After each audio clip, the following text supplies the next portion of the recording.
Bonjour et bienvenue à tous. Alors pour cette deuxième interview, on est avec Florian. Bonjour. Donc, salut Florian. Salut. Donc qui est le co-gérant de la Face Cachée. Oui. Si tu veux bien commencer par te présenter un petit peu, vaguement quoi. Juste... Alors je m'appelle Florian Schall, j'ai 40 ans. Je suis effectivement disquaire et co-gérant du magasin de disques La Face Cachée depuis 10 ans maintenant. Je m'occupe avec mon épouse Jenny Zekchevski d'un label qui s'appelle Specific Recordings qui a 9 ans maintenant. Je fais de la musique dans différents groupes, j'écris, j'organise des concerts de temps en temps, mais de moins en moins en ce moment, pour donner la situation. Et voilà, ça fait 25 ans que je suis à fond dans la musique et peut-être on va dire 35 ans dingue de cinéma. D'abord on va un peu dire comment on s'est connus. C'était principalement moi dans le truc hors champ, enfin dans la bande d'hors champ, où c'était plus une relation client quoi. Et puis, oui. Tu viens acheter les disques au magasin, t'es plutôt sympathique et affable, donc on se met à discuter et on se voit à des concerts. Ouais. Et c'est cool que tu vois, je savais pas que tu t'étais impliqué dans cette chaîne YouTube. C'est cool, c'est bien. Toi, juste si tu peux te dire quelques mots sur ton parcours, que ce soit personnel, professionnel à peu près. Alors mon parcours personnel, très jeune, j'étais super sensible à tout ce qui était lecture. J'étais un enfant plutôt solitaire. Donc très tôt à fond dans les bouquins et des bouquins plutôt dominantes fantastiques, des histoires un peu d'horreur, des histoires étranges. Plus ou moins en même temps, je deviens, je pense, je m'en rendais pas compte sur le moment parce que j'étais trop jeune, mais je chope vraiment le virus du cinéma. À avoir envie de regarder des films qui correspondent un peu à mes lectures. Et la musique, pareil, c'est venu plus ou moins au même moment. Je me rends compte que j'apprécie vachement en fait cette activité-là d'être seul et d'écouter de la musique et d'essayer de comprendre et de me laisser porter par les émotions que ça me donne. Et en fait, je crois que mon parcours musical ou artistique du moins dans son ensemble a toujours été marqué par ça jusqu'à maintenant. Je vais pas te faire le détail de tout ce que j'ai fait, c'est pas forcément très intéressant. Mais en tout cas, je pense que ça a été présent très tôt dans ma vie, ça, et que ça a toujours guidé mes pas et mes choix. Jusqu'à arriver maintenant à bosser dans un magasin de disques. Mon parcours professionnel est un peu différent. J'ai bossé à l'usine pendant longtemps, à Gandrange, à la scierie. J'ai été aux archives de Solac aussi pendant 3 ans. Donc j'ai fait du taf d'ouvrier et du taf en usine. C'est pas ce que j'avais envie de faire de ma vie, mais ça m'a beaucoup plu d'avoir cette expérience-là. Et ça m'a amené ensuite à faire, par un concours de circonstances, à lâcher un peu ces boulots-là pour organiser des concerts, en faire ma vie. Pendant 3 ans dans un café-concert à Metz, et puis de fil en aiguille. C'était pas la Chaway, c'était les Mille Vaches. D'accord. J'avais la gestion du café, de la programmation musicale du café pendant 3 ans. À côté de ça, j'organisais aussi effectivement des concerts un peu partout, à la Chaway, au Tunnel, etc.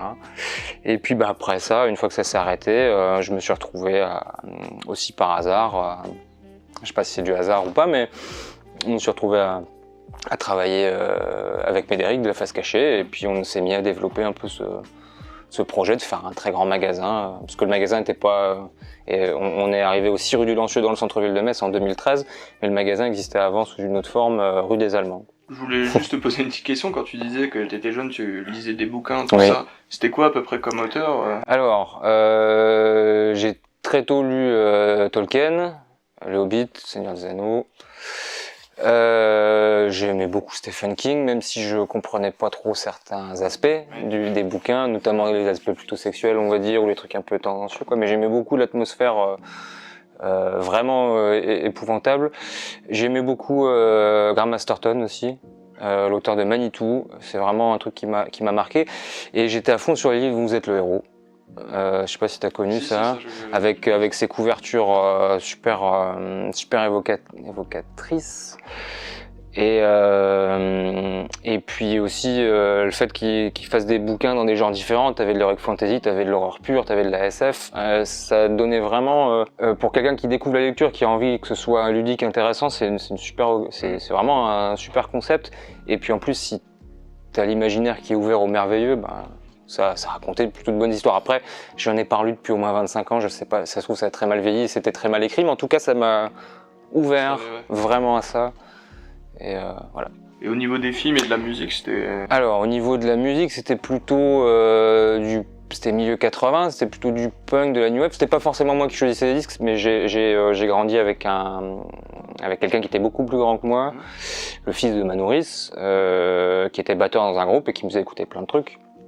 Des trucs obscurs français, des trucs très connus, genre, je sais pas, les Clash, Sex Pistols, ce genre de choses, les Cure. Puis à côté de ça, j'avais 2 cousins qui écoutaient du hard rock, et du coup, j'ai aussi écouté beaucoup Dio, Iron Maiden, Judas Priest, plutôt fin 80.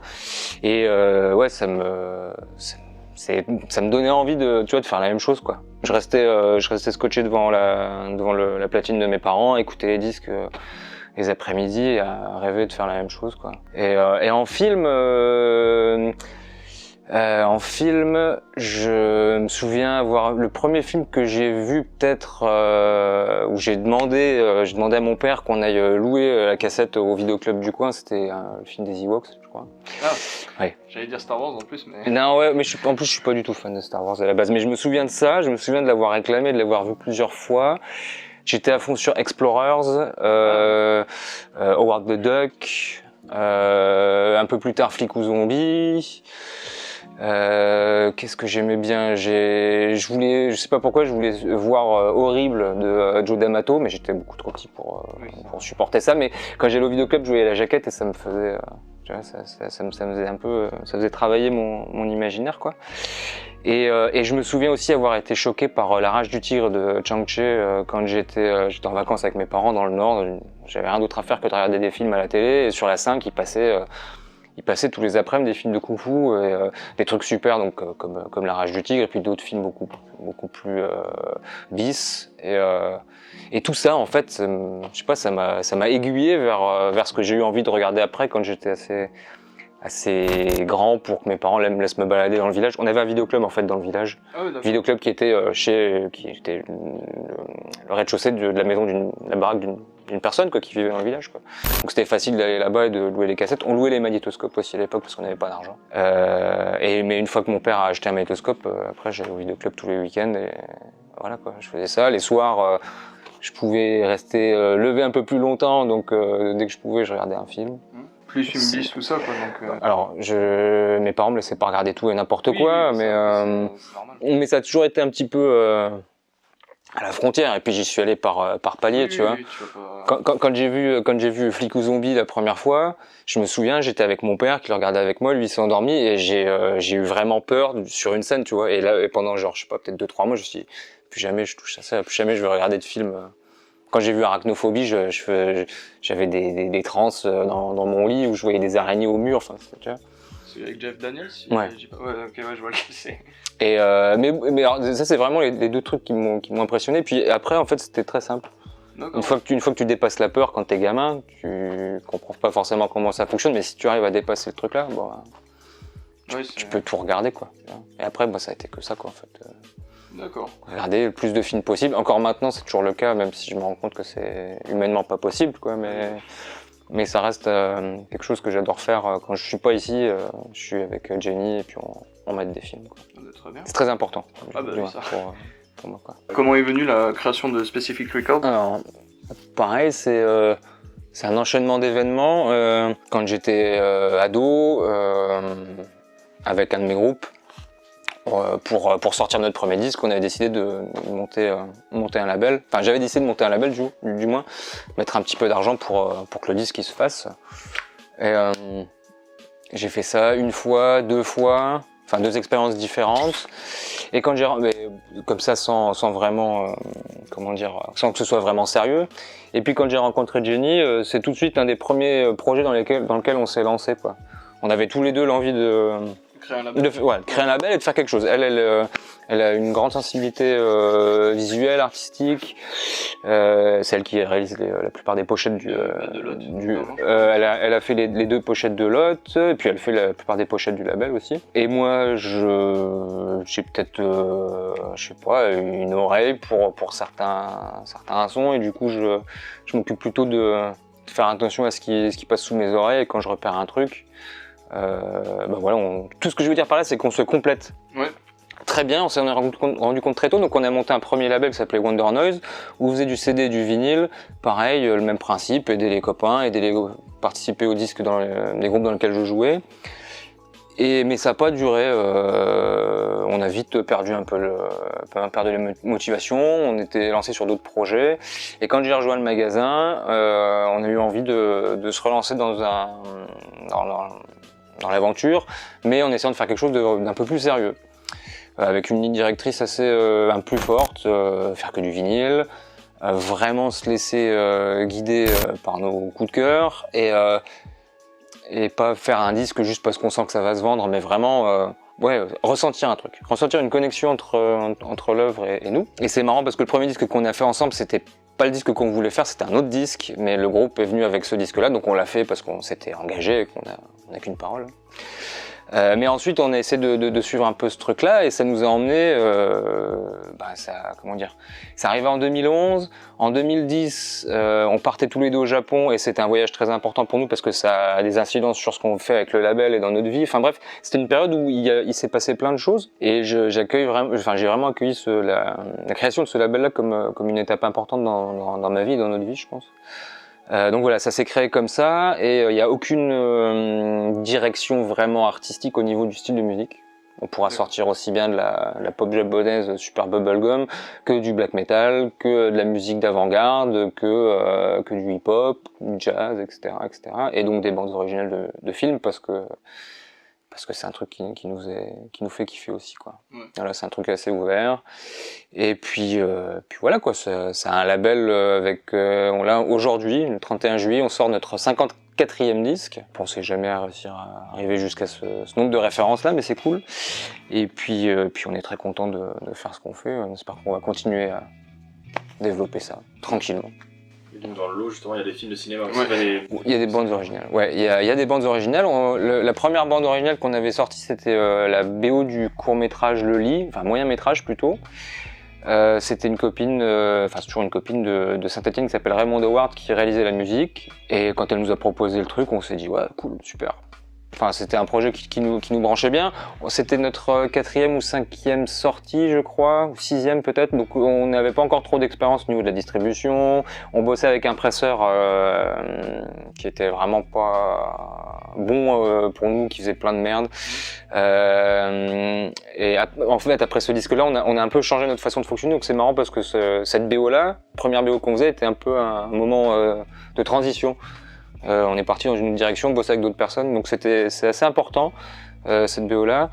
On a toujours eu envie de faire de la BO, mais on savait pas trop sous quelle forme. Éditer de la BO actuelle, faire de la réédition, faire plutôt de la musique de librairie, donc en quelque sorte de la BO imaginaire un peu. Enfin, du moins de la musique posée sur des images qui n'existent pas forcément, du moins ailleurs que dans ta tête. On a fait une deuxième BO pour un documentaire réalisé par Julien Louvet et Fabien Reynet qui s'appelle Matt Cormano, qui est une espèce d'enquête qui moi vraiment le film m'a mis sur le cul. J'avais assisté à la projection et la première projection, la deuxième projection.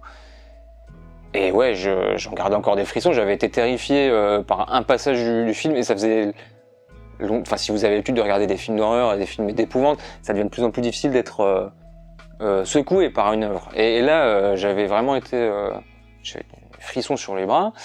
Et donc voilà, on s'est dit, faut qu'on sorte cette BO-là. On l'a sortie avec un coupon de téléchargement pour télécharger le film, parce que le film n'a pas eu de sortie DVD. Voilà, c'était notre deuxième BO, super content, encore un projet un peu original. Qui nous correspond, et puis peu de temps après, Lucas Giorgini, qui était un très bon client du magasin, qui passait depuis un moment, nous on parle, on avait toujours une relation assez fusionnelle, assez forte avec lui. Il nous dit qu'il veut monter un label pour sortir de la BO, sortir des BO de Chihiro Ciné, du Jean Rollin, donc des trucs qui forcément résonnent quoi, en moi. Et donc on se met à collaborer, lui faisant les versions CD et gérant un peu avec les ayants droit. Nous faisant la version vinyle parce qu'il voulait pas du tout faire de vinyle, c'était trop compliqué pour lui, trop chiant. Il avait une mauvaise expérience juste avant avec un vinyle qu'il avait sorti, donc ça a été très compliqué pour lui. Et on s'occupe de la distribution parce qu'on a avec le magasin, on a possibilité de faire distribuer nos sorties et on a fait ça, on a collaboré sur 6 sorties. Jenny avait créé vraiment une belle identité graphique pour les versions vinyles, en partant de détails, un détail du film pour accentuer un peu parfois le titre, parfois le feeling du film quoi, tu vois. Par exemple, La Revanche des Mortes Vivantes, c'est un détail d'une photo où une nana se prend une espèce de boue noire comme ça sur le visage. Ça ressemble à un bukake, une éjac faciale, mais c'est pas du tout ça. Mais elle voulait mettre ça en avant, ce côté très sexuel du film. Donc en fait voilà, ça c'était sa démarche pour les pochettes. Je trouve qu'il y avait vraiment quelque chose à creuser avec ça sur toute une série. Et plus longue que 6 disques, malheureusement, on s'est embrouillé avec Lucas pour plein de raisons différentes. Et donc après ça nous a mis un coup parce que, comme je vous disais la première fois que vous êtes passé, c'est quand même assez compliqué de traquer les ayants droit, de récupérer des bandes, du matériel de qualité, de le faire restaurer. C'est vraiment un boulot qui prend beaucoup de temps. Et comme t'avais dit, il faut se déplacer à Paris. Il faut se déplacer à Paris, etc. Et moi, avec le magasin et toutes les activités annexes, c'est vraiment impossible. Ou du moins juste bosser à distance avec un ordinateur, quoi. Et ce qui était bien avec la collaboration avec Lucas, c'était que lui pouvait le faire, il avait la motivation pour le faire, quoi. Donc on avait vraiment un bon fonctionnement ensemble. Malheureusement, on a été amené à se séparer, et nous on n'a pas continué, on n'a pas persévéré derrière ça. Ce qui n'exclut pas qu'on ne refasse pas de la bande originale, que ce soit de la réédition ou de l'édition de bande originale contemporaine. Il faut juste que le projet ils viennent quoi, tu vois. Enfin il faut qu'ils viennent à nous, il faut qu'il y ait un truc qui se passe quoi. Ceci dit, donc on a arrêté les BO, mais on a quand même dans le même temps poursuivi une collaboration avec Geoffrey Loli, qui est un ami de lycée, qui est un musicien extrêmement talentueux et qui s'était lancé dans la composition de musique de librairie, donc bande originale quelque part quoi, mais sans les images. Et pareil, ces disques nous ont soufflé, et on sort donc le dernier volet de cette trilogie italienne aujourd'hui quoi. Voilà. Mine de rien, nous on est un peu néophytes quand même dans tout ce qui est conception et distribution de vinyle. Et c'est vrai que rapidement, si tu peux juste nous expliquer un peu le chemin de vie en fait d'un vinyle, comment est-ce que ça part, comment est-ce que c'est distribué, créé, etc. Ouais, 2 situations. Soit les gens viennent nous voir, nous proposent leur disque, comme ça arrive souvent pour un label, les gens sont démarchés. On écoute tout, 98% du temps on répond non, que ça nous intéresse pas, mais 2% du temps on est là, waouh, ça il faut qu'on le fasse. Ou alors le hasard, enfin le hasard, c'est jamais du hasard, mais dimanche dernier, je te donne un exemple, ce sera beaucoup plus simple. Dimanche dernier, un copain qui m'envoie un message qui me dit tu devrais écouter ça, et c'était le lien vers un nouveau disque d'un groupe chinois qui s'appelle Hyperson. Et j'ai écouté et j'ai tilté quoi. Je dis c'est un truc, il faut absolument qu'on le sorte quoi. Et donc là on est en train de discuter avec le groupe et leur management pour faire un disque. Voilà. Et je pense pas que ce soit le fruit du hasard, étant donné qu'on a sorti pas mal de disques de musique japonaise. On a commencé à collaborer avec un groupe de Hong Kong, et là maintenant de faire peut-être un disque avec un groupe chinois, pour moi c'est logique. Necronomidol, c'est quand même. Ouais, oui. Depuis 5-6 ans, c'est quand même. Necronomidol, on les accompagne en fait. On a très tôt collaboré avec elle, et du coup, Ricky, qui est américain, qui est le manager et le fondateur du groupe, nous a vraiment inclus dans le processus pas créatifs, mais en tout cas, on fait partie de la famille, quoi, tu vois. Clairement, quand il y a un disque qui sort, on fait la version vinyle. Et donc voilà, le disque arrive et on se décide de le sortir. Donc Jenny, généralement, elle gère un peu tout ce qui est artwork. Soit elle crée les artworks de A à Z avec les groupes, soit elle reprend des éléments parce que le groupe a une idée et qu'elle est bonne. Enfin bref, elle travaille là-dessus, elle se prend beaucoup la tête là-dessus. Mais le résultat est toujours cool. Et ensuite, on fait masteriser les morceaux, donc il y a un petit traitement sonore pour que ça sonne bien en vinyle. On travaille avec généralement Julien Louvet ou Christophe Biache pour faire le mastering, et ensuite ça on envoie à une boîte qui presse le disque. Donc il presse le disque, il t'envoie des épreuves pour que t'écoutes, voir si tout va bien, s'il n'y a pas de problème, et puis une fois que c'est bon, il t'envoie la marchandise. Tous les disques arrivent dans des boîtes, sur des palettes. On est toujours très content quand on reçoit 3-4 palettes le matin parce que pas bien réveillé, hop, il faut les décharger, il faut les ranger ici, dans tout le magasin, il faut trouver de la place. Et une fois qu'on a les disques là, il faut les vendre effectivement. Donc on les propose à de nombreux disquaires indépendants. Il y a une mailing list. On les envoie en distribution via de gros distributeurs, notamment Bertus, qui est un gros distributeur mondial, Lasgo, qui est européen et qui travaille beaucoup avec l'Asie. Ce qui signifie que quand tu es disquaire, ou quand tu as un magasin qui vend des disques, Fnac et compagnie, tu peux commander nos disques. Il n'y a aucun problème. Tu peux les commander chez les principaux distributeurs. Après, on fait aussi pas mal d'échanges avec des petits labels, parce que moi, je viens de ce milieu-là, justement. Je viens du label Do It Yourself. Tu fais un disque et plutôt que de vendre tes disques à quelqu'un d'autre pour les distribuer, tu fais des échanges avec son label. Comme ça, tu peux vendre les productions du label à l'autre bout du monde. Enfin, c'est un réseau comme ça qui vient principalement du punk, mais qu'on a essayé de préserver ici. Voilà. Donc on fait toujours des échanges et c'est cool, quoi. Et c'est cette façon-là de distribuer qu'on privilégie. Après, on a beaucoup, grâce aux sorties japonaises qu'on a fait à partir de 2014, on a eu pas mal de following sur Bandcamp. Et Bandcamp, c'est vraiment une super plateforme pour vendre des disques et créer une communauté de soutien autour de tes sorties. Parce que quand on sort des disques, je vais être clair là-dessus, on gagne pas d'argent. Ça, moi, je vis grâce au magasin. C'est complémentaire, mais c'est le magasin qui paye mes factures, c'est pas le label. Ce sera jamais le cas, je pense, parce qu'on vend pas assez pour le faire. Mais on vend suffisamment pour que les disques ne perdent pas d'argent et qu'on puisse, continuer à évoluer comme ça, quoi. Le but, c'est pas d'être pété de thunes, c'est juste de faire un truc qui te fait kiffer, quoi. Je voulais te demander ton avis à peu près dans l'industrie, tout ce qui est industrie musicale en général, et même l'industrie cinématographique, ce que t'en penses actuellement, ce qu'elle est devenue, c'est plus, c'est moins... C'est très vaste. Vous, par exemple, avec La Face Cachée, vous souffrez un peu de dématérialisation, on va dire, de la musique, ou est-ce que ça... Non, je pense que les disquaires en ont souffert quand le streaming est arrivé et que tu pouvais télécharger... que c'était la grande époque de SoulSeek, de Napster, du peer-to-peer en tout cas. Les disquaires en ont forcément souffert, mais quand il y a quelque chose qui arrive, tu fais face à une situation problématique, il faut pas se plaindre, il faut juste agir, quoi. Tu vois. Moi, je suis pas là depuis l'ouverture du magasin, je suis là que depuis 2010. Et je sais que depuis 2010, on a eu à faire face à nombreuses situations qui étaient problématiques pour nous. On a toujours réussi à trouver la parade, quoi. Quand Amazon s'est mis à vendre du vinyle, ça a été pendant 6 mois, c'était compliqué parce que on a eu une perte de la clientèle, quoi. Pareil quand la Fnac s'est mis à refaire du vinyle.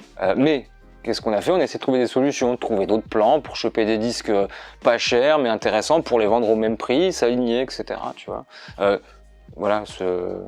Juste trouver des solutions, quoi. Dans le Covid, par exemple. Tout à fait. Le site, je pense aussi de La Face Cachée a dû bien. Vous auriez pu faire de la vente à distance, quoi, au moins. Ça, c'était une de mes missions quand je suis arrivé au magasin. C'était booster un peu la correspondance et j'ai pris en main le Discogs du magasin qui y avait pas beaucoup de références pour le développer. C'est un truc qu'on a mis vraiment longtemps à développer, mais clairement la vente par correspondance. ça nous a été très utile durant cette période, quoi. Mais c'était un truc qu'on avait déjà développé et bien bétonné et qui représentait, je dirais, 40% de notre activité avant le Covid. Maintenant, c'est 60% de l'activité, la vente par correspondance. Il faut toujours réussir à s'adapter. Nous, on fait pas forcément partie de l'industrie. On est à la marge de ce qu'on appelle l'industrie. Au magasin, quand quelqu'un rentre dans le magasin et voit comme c'est grand, voit le nombre de disques, c'est impressionnant. Mais ça reste un tout petit truc. C'est pas. C'est quand même, enfin, sauf si j'ai une connerie, il me semble que c'est pas le plus grand, on va dire, disquaire de Grand Est. C'est le plus grand disquaire indépendant du Grand Est, c'est probablement le plus grand disquaire indépendant de France. Je compte pas Gilbert Joseph dedans, Gilbert c'est un peu une franchise, mais pour moi, enfin, j'y suis allé une fois face à donc à Paris. C'est, moi il me semblait que c'était plus, enfin comme t'as dit, c'est une franchise quoi, c'est pas un indépendant. J'ai vu des disquaires indépendants à Paris, mais c'est beaucoup plus petit. C'est beaucoup plus petit. Après nous on a la chance d'être. On est voilà. Ça évolue sans cesse et ça évolue à plein de niveaux. Les pratiques d'écoute évoluent, les pratiques de visionnage évoluent. Ça va de pair avec comment tu consommes ta musique et tes films. Si tu télécharges ou pas, si tu achètes de l'objet ou pas, si tu fais les deux. Pourquoi? Enfin ça évolue constamment quoi. Moi, comment dire? Enfin, si tu vas par exemple me pointer un sujet spécifique, je vais pouvoir te donner un avis plus tranché. Mais là, moi, je prends l'exemple de la musique en général, où je trouve qu'en ce moment, je pense que comparé à une certaine période, on a moins de passionnés, où ça va beaucoup plus être des consommateurs de musique. Enfin, je parle, c'est vraiment quand t'englobes une grosse partie de la population, où les gens maintenant, avec Spotify, tout ça, où ils vont plus consommer, on va dire un morceau, et puis après passer à la trappe le morceau et puis en réécouter d'autres en oubliant ce qu'ils ont écouté l'été précédent. Est-ce que tu trouves par exemple dans le cinéma ça va être à peu près la même chose avec le streaming par exemple avec Netflix où les gens vont regarder un film comme par exemple The Irishman qui est de Scorsese.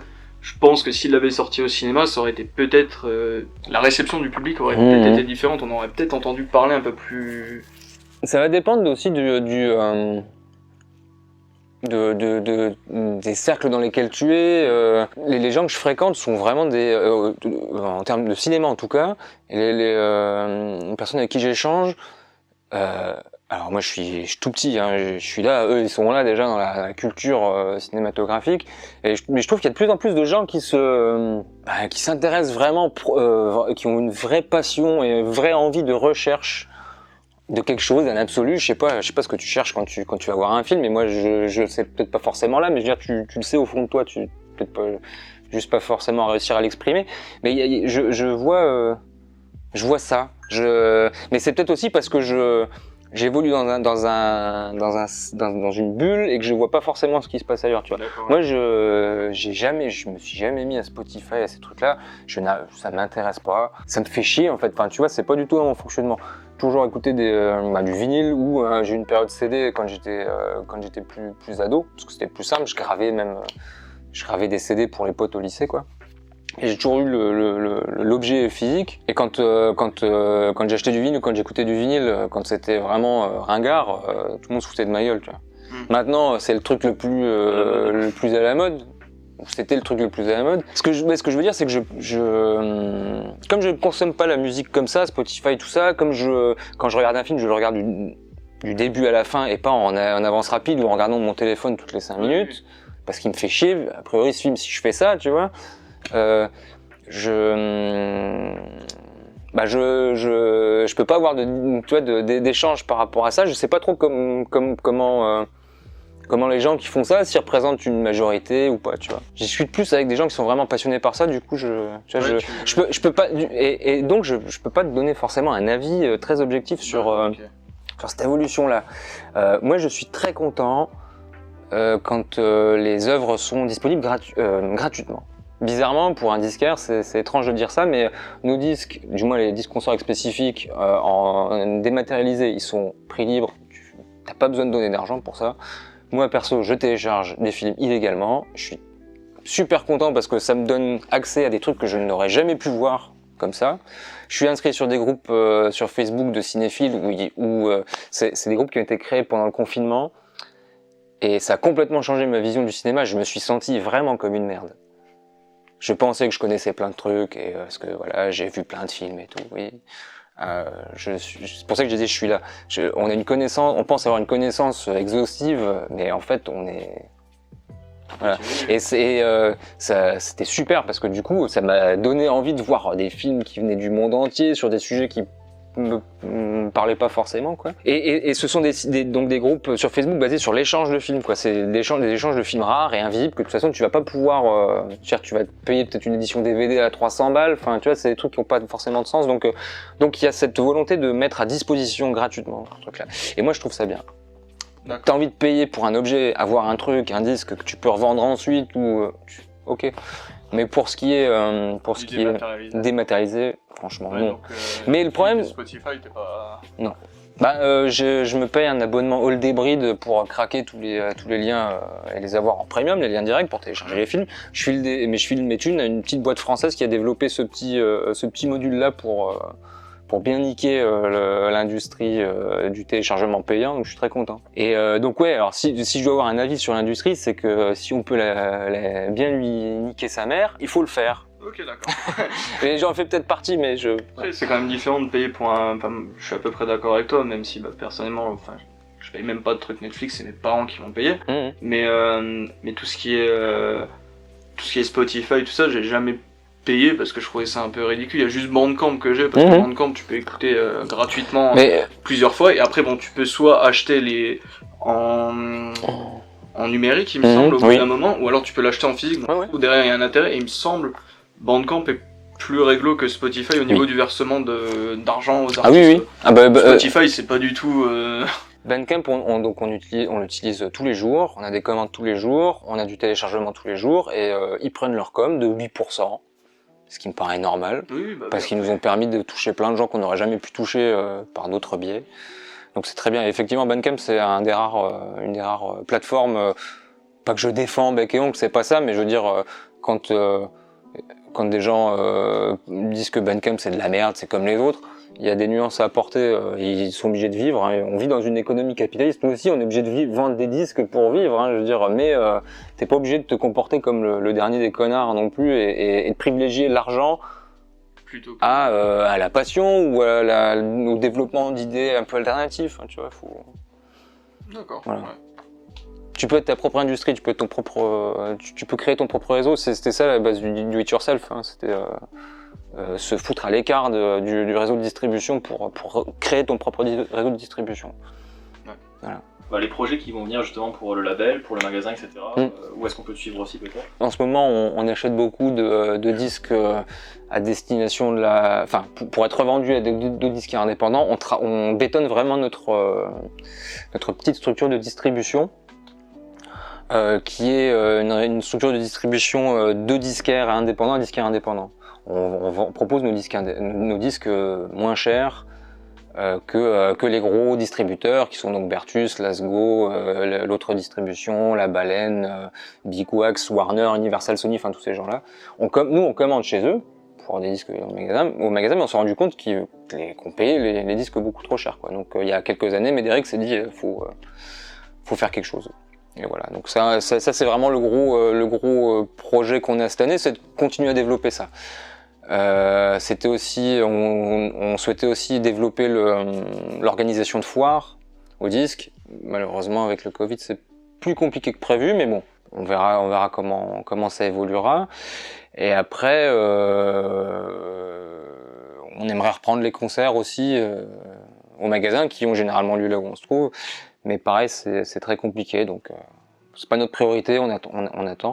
Comme on t'a vu la dernière fois, d'expliquer que tu essaies justement aussi de transmettre aussi des qualités en DVD aussi. Là, le rayon DVD, on est en train de le réduire parce pendant longtemps, on achetait des lots à 2-3 personnes qui nous ramenaient vraiment des super lots de DVD, des trucs super. On continue à vendre à 3 balles, même si c'est des trucs qui valaient plus cher, on s'en fout, l'important c'est de... Quand tu vas dans un magasin, tu tombes sur un truc que tu cherches depuis longtemps, qui est réputé un peu rare ou cher, et que tu trouves à un prix abordable, toujours un sentiment agréable, quoi. Comme moi, je me sens comme ça quand je vais dans un magasin de disques, et j'ai envie que les gens se sentent de la même façon quand ils viennent chez moi. Et donc là, on se sépare un peu de tous nos DVD, on les vend à 1 balle, mais c'est pour essayer de développer un petit rayon de DVD 9 à 5 euros, et plus du film de répertoire, du classique, du western ou du film fantastique un peu noble entre guillemets. Enfin, on va plus trop faire de bis ou de blockbuster ou trucs comme ça. On va vraiment essayer de se spécialiser dans d'autres trucs, quoi. On doit sortir le nouveau disque de La Bergerie, qui est un groupe de Metz de hip-hop chant féminin. Ah oui, ça aussi c'est un truc on privilégie les voix féminines. Enfin, ça c'est pas une condition, c'est pas ça, mais c'est quelque chose. Sensibilité aussi. Voilà, c'est une question de sensibilité. On veut tendre vers ça, quoi. Parce qu'on aime beaucoup la vision qu'a la femme dans la musique, dans l'art, quoi. D'ailleurs, tous les groupes asiatiques qu'on a ont un chant féminin. Même Pundir, qui est instrumental, ils ont des featuring de chant féminin, quoi. Et on va sortir en fin d'année, si tout va bien, donc un disque encore une fois de Geoffrey Loli, notre copain, sur l'affaire du petit Grégory. Et ça va initier une nouvelle série de disques qu'on va faire autour d'affaires criminelles françaises. Il a fait ce disque, c'était quand il est sorti l'année dernière. C'est un type, il compose plus vite que son ombre, il enregistre tout très vite. Et puis il les sort en digital comme ça sans rien dire à personne. Et quand il a sorti ce disque-là, il a été vraiment submergé de demandes, de gens du business, de la musique, des médias qui lui demandaient c'était quoi ce truc, enfin quoi, quand ça sort, etc., etc. C'est vrai que c'est un disque exceptionnel, le disque qu'il a fait. Donc comme on a fini sa trilogie Télén aujourd'hui, on en commence une autre là. Et puis après, je sais pas, je me dis qu'il y a un truc qui va nous tomber sur le coin de la gueule, qui va être cool à chaque fois. Enfin, là récemment, je me disais putain, on n'a pas beaucoup de projets, faut peut-être penser à relancer des trucs. J'ai écrit des mails cette semaine à des boîtes japonaises pour relancer des projets et tout. Et en fait, tout vient toujours au bon moment, donc voilà, quoi. Ok, ça marche. Maintenant, on va peut-être passer plus à la partie 2 et peut-être plus sur toi, qui va être comme vas-y, Claude, tout ce qui est avec plaisir, tout ce qui est un peu personnel. Toi, par exemple, quelle a été ta plus grosse claque que tu as eue au cinéma? Au cinéma, la plus grosse claque.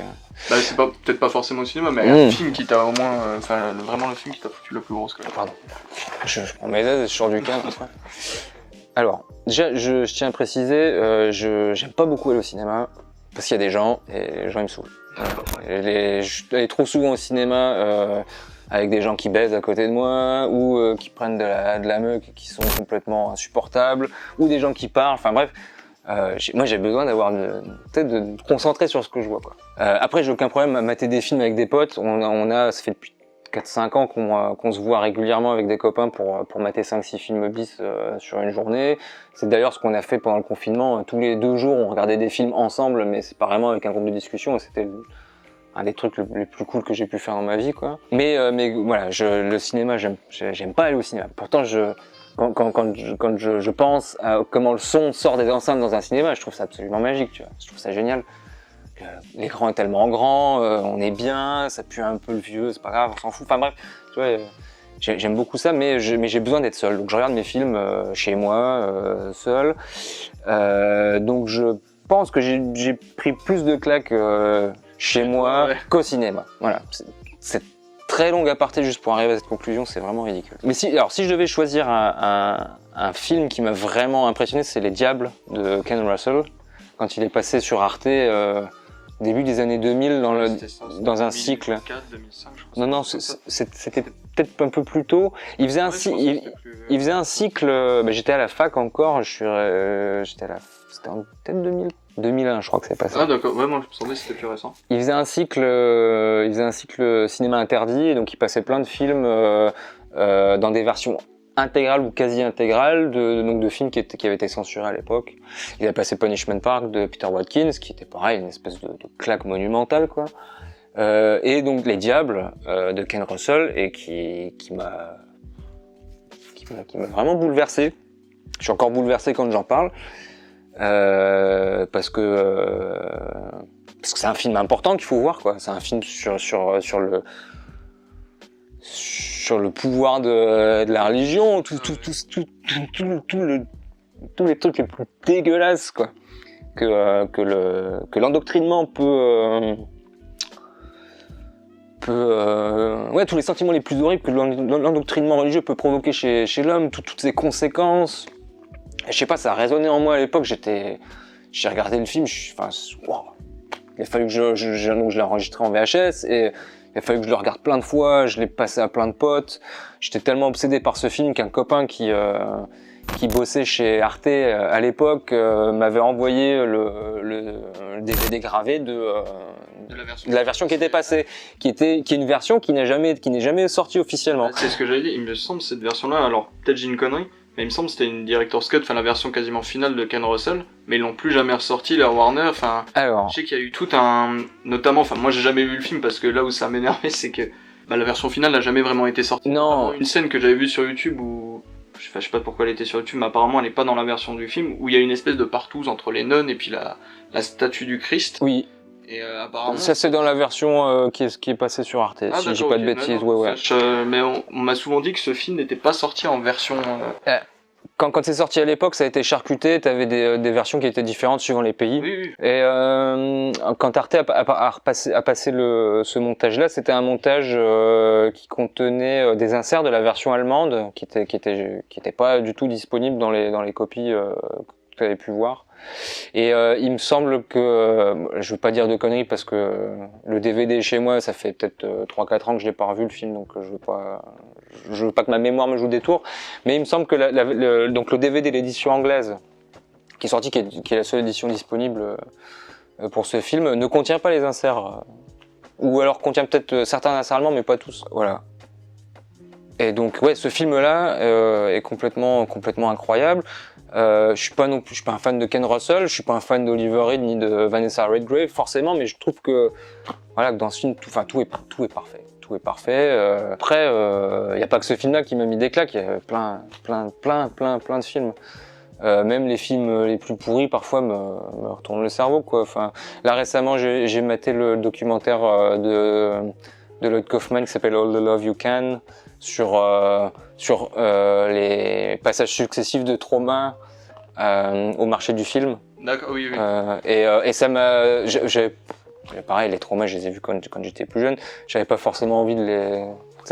J'avais pas prévu de les revoir, mais de voir ce documentaire-là m'a donné envie de revoir certains très bons traumas comme le Toxicat, le premier, ou les New Camai, quoi.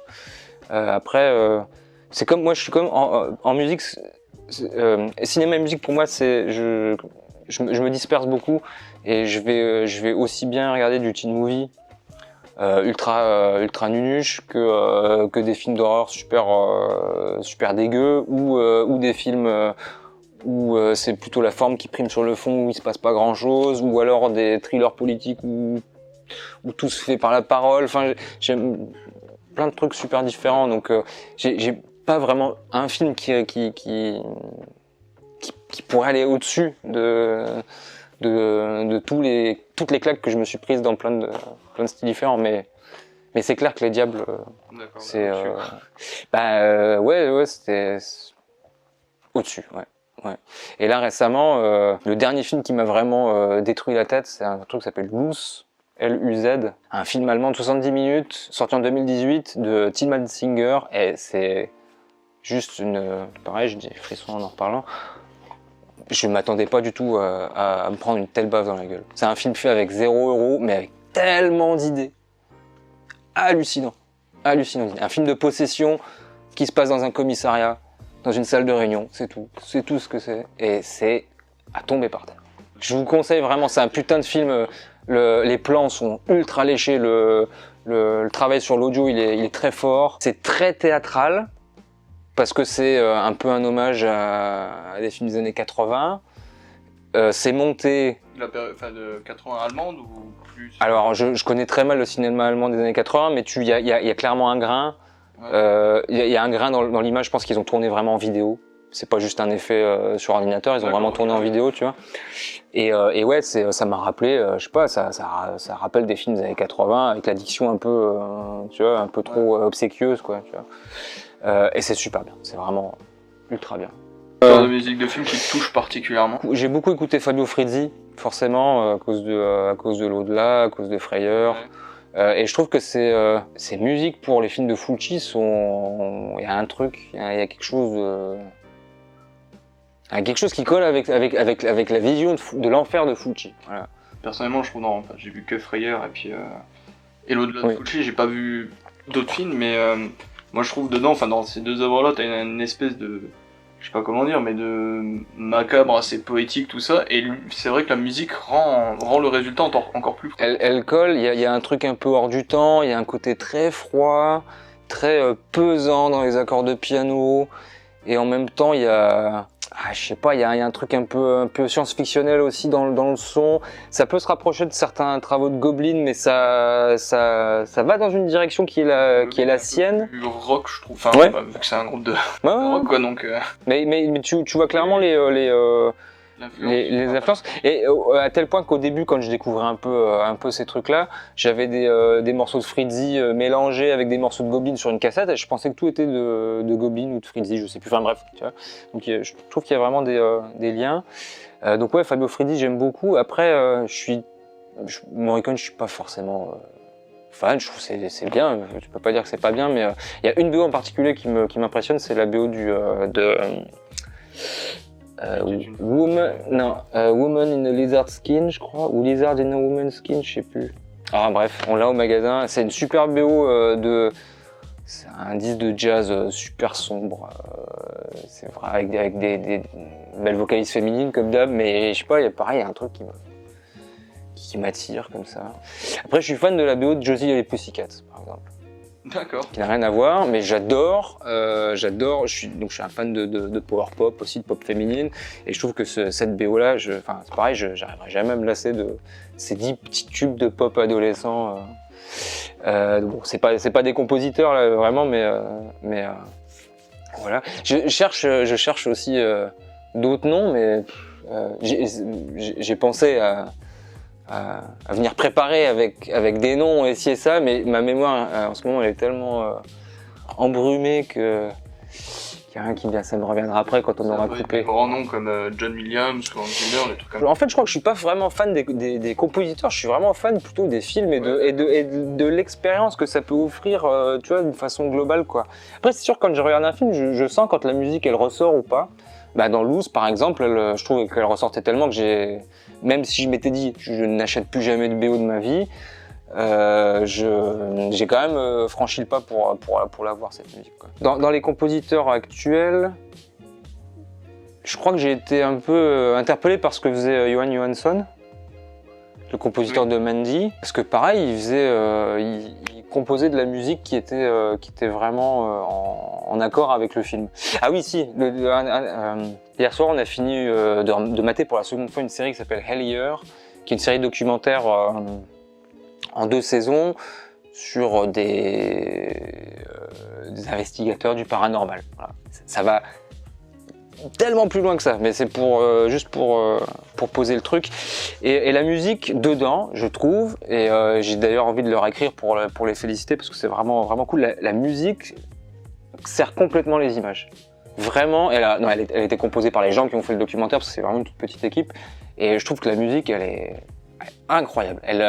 Ça faisait longtemps que j'avais pas ressenti une vraie synchronie avec la tension, une vraie synchronie avec les émotions qui sont amenées et par les images et renforcées par la musique. Je sais pas s'ils se sont rendus compte de ça, mais en tout cas, ça m'a vraiment sauté aux oreilles. Et si ça vous intéresse, ce genre de show, je vous le recommande. Ça n'a rien à voir avec... C'est un truc unique. Il n'y a rien qui ressemble à ça. Ça m'a bien botté récemment.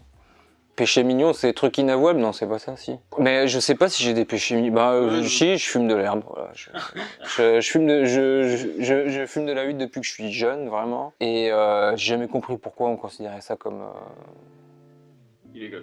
illégal, quoi. C'est quelque chose dont j'ai besoin, mais dont je peux me détacher assez facilement quand je pars en voyage ou quoi. Enfin, bon, c'est pas... J'ai un rapport assez sain par rapport à ça. Tous les drogués doivent dire ça, j'imagine, mais... Voilà, c'est mon péché mignon, le chocolat. J'aime beaucoup le chocolat aux noisettes. Pardon, oui, artistique. Mais je sais pas, j'ai pas de péché mignon. Moi, j'assume tout ce que j'écoute, j'assume tout ce que je vois, j'assume tout ce que je fais, je m'en fous. Enfin, c'est pas... Tout à l'heure, genre par exemple le Teenage Movie, est-ce qu'il y a par exemple un truc, je sais pas. Non, vraiment assumer à fond. Parce que c'est bien. Ah ouais, non, j'adore. Enfin, je suis quelqu'un de très... je suis quelqu'un de très premier degré. Je crois. Parfois, quand on me fait des blagues, ou quand on fait preuve de second degré, je réagis sans comprendre, tu vois. Pour moi, l'amour, il est inconditionnel. Enfin, donc ouais, ça veut pas dire que je peux pas faire preuve de distance ou de second degré, c'est pas du tout ça. Mais je vais essayer de donner un exemple pour bien matérialiser ça. Moi, je viens plutôt, musicalement parlant, d'une scène, d'une famille hardcore punk, metal, où il n'y a pas forcément de place pour le rose bonbon ou des trucs ouais, certaines choses. Enfin, tu vois, je suis un gros dingue de hip-hop depuis que je suis pareil. J'ai découvert le hip-hop en même temps un peu plus tard que le metal, mais je l'ai vraiment aimé en même temps que le metal. Et tu vois, ça passait pas avec certains potes, ça passait pas à certains concerts, etc. Pareil, donc pour la pop féminine, quoi. Et je me souviens, ça m'a beaucoup marqué. C'est ça qui m'a décidé à assumer complètement, à dire allez vous faire foutre, j'en ai rien à foutre ce que vous pensez. Quand l'album Fever de Kylie Minogue est sorti, ça a été vraiment une des plus grosses claques de ma vie musicale. Je comprenais pas ce qui m'arrivait, comment je pouvais aimer un disque qui était à ce point éloigné de mes préoccupations. Je veux dire, je chantais dans des groupes de hardcore, on faisait de la musique vraiment vénère et tout, et puis à côté, ce que j'avais envie de faire, c'était d'écouter Kylie Minogue, son électropop, machin, un peu disco. Et tous mes potes se foutaient de ma gueule, quoi. Après, alors c'était cette musique-là, quoi. Oui, mais c'était marrant au début, mais oui. Ça revenait tellement souvent que je me suis mis déjà à réfléchir sur ça. Pourquoi c'est chiant au point que ça devienne tellement lourd, tu vois. De tourner ça en dérision, etc. Qu'est-ce que je me suis rendu compte que je devais m'en foutre, que je devais assumer ce que j'aimais parce que je l'aime pas pour la pause, je l'aime juste parce que ça me parle, tu vois. Et peut-être remettre aussi en question et me tenir à distance des dogmes, tu vois. Et que c'est jamais vraiment forcément bon d'être aussi fermé et bloqué sur un truc, une esthétique, une règle, tu vois. Et je crois que ça, en fait, ça m'a permis de faire des trucs ensuite, tu vois, spécifiques. On n'a pas de ligne musicale, tu vois, on n'a pas de limite. On a des limites, si, bien sûr, mais je veux dire, c'est ouvert, c'est super ouvert et on va pas dénigrer ou se moquer ou ci ou ça, tu vois. Donc ouais, mon péché mignon, Kylie Minogue, Fever, parce que ça m'a permis de comprendre plein de choses par rapport à comment l'être humain est bloqué dans ses préconceptions, quoi. Parce que c'est bien entendu, c'est des gens qui critiquaient un disque qu'ils n'avaient pas écouté, quoi. Si tu as quelqu'un dans ton entourage qui pourrait, on va dire... que t'aimerais qu'on entende qu'on aimerait bien, que tu pourrais nous conseiller d'interviewer ou quoi. Bien entendu, plus dans un niveau cinéma, vu que c'est un peu... Oui. essayer de faire, mais... Alors, même si on n'est pas forcément en très bon terme, je pense que Luca Giorgini, ça peut être quelque chose de très intéressant pour votre chaîne YouTube. Surtout, je vois de loin un peu ce qu'il fait, comment il a évolué. À mon avis, il évolue dans le bon sens. Julien Louvet, qui travaille avec nous et qui a réalisé Matt Cormano, et qui a un bon dingo de cinéma aussi.